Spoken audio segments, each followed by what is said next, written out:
There's no doubt that to me, Joel Steinberg was special. No matter where we were, he was always the best looking and most interesting man in the room. I loved him.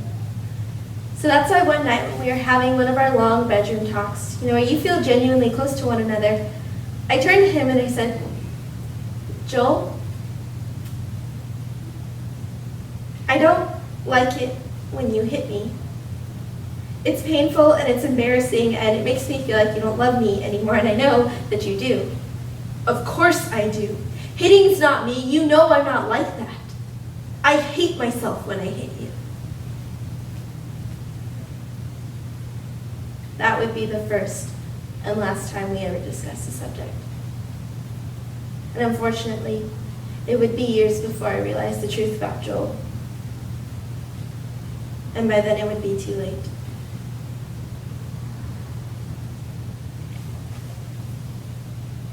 According to the Journal for Family Violence, published in 2015, Stockholm Syndrome is a psychological condition in an abusive romantic relationship where the victim feels a heightened need for nurturance and seeks out that comfort in his or her abuser. As a result, a strong emotional bond is formed between the two, making it harder for the victim to leave.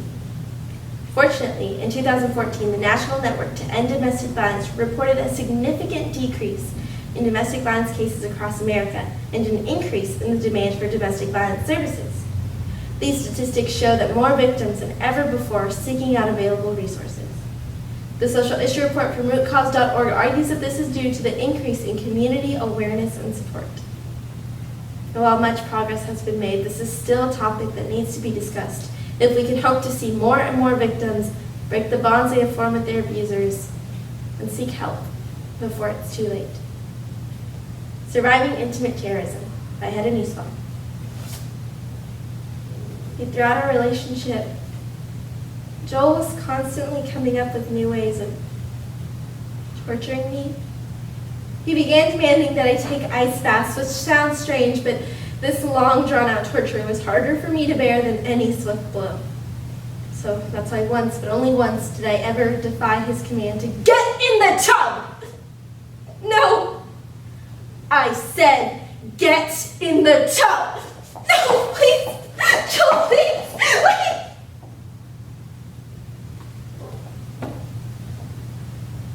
Once there, he shoved me in and turned on the water, and I sat there for hours with my clothes still clinging to my cold, wet body.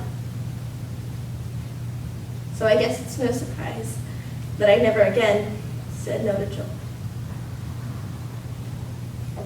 But I needed him. He was my guide and my support and my teacher, and I would have killed myself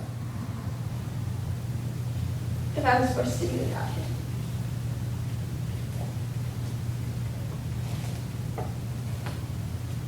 But even though my life was miserable at times, it still had happy moments. Like sometimes we go to the park and I loved being there with my family, just listening to Joel talk about anything and everything, and pushing our beautiful 4-year-old daughter Lisa on the swings.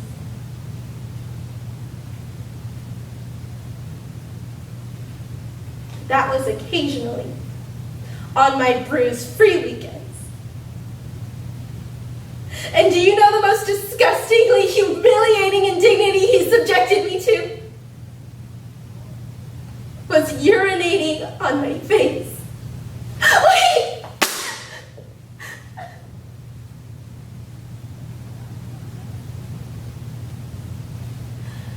And the most intolerable part was being here on the floor in front of Lisa.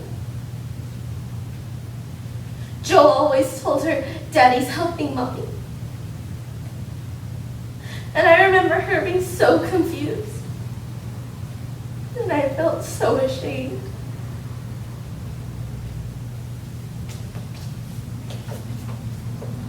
Oh, I'm okay. I'm okay.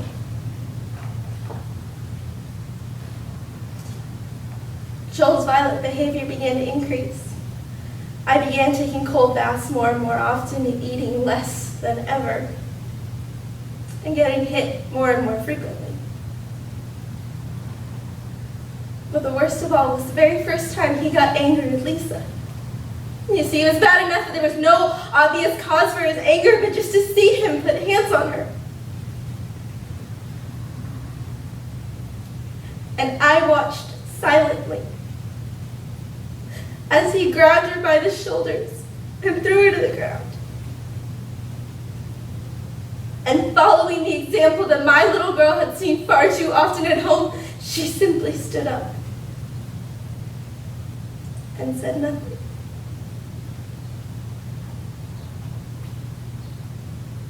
Like in most abusive households, silence reigned. You know, I've often wondered why his abusive behavior began to accelerate. You know, it's because he realized that he was getting away with it, and each step up was bringing him closer and closer toward his goal of total domination. You know, maybe power is like a drug. You need more and more each time until that desire is completely out of control. So on that day, I heard his voice, and then I heard her voice. And then I heard nothing. Joel? Joel? I don't know what happened. I knocked her down and she didn't want to get back up again. She's not breathing. Call 911.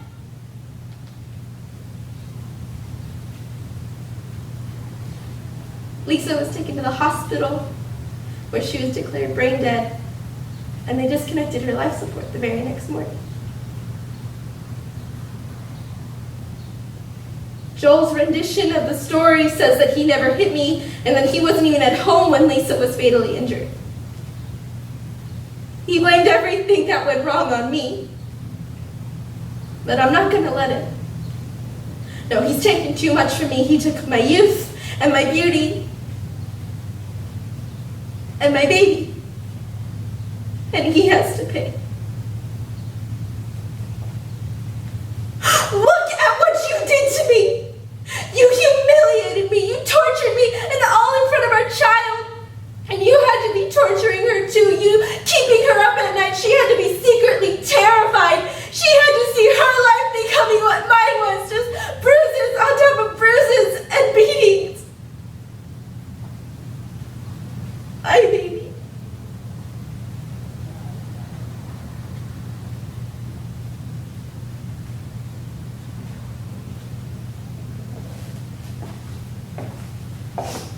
You know, I wonder what Joel was thinking. Now, I hope he realized that he blew it. He threw the first stone. And he finally gave me a reason to stand up for myself. But even so, I feel disloyal. It's absurd, but I hate knowing that I'm saved and that Joel is doomed.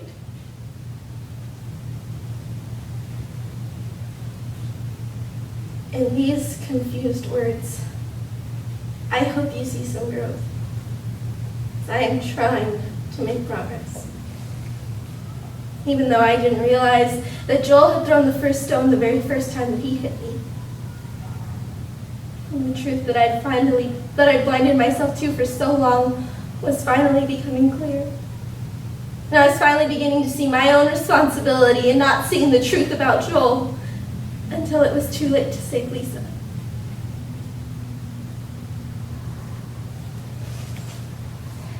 And for that truth,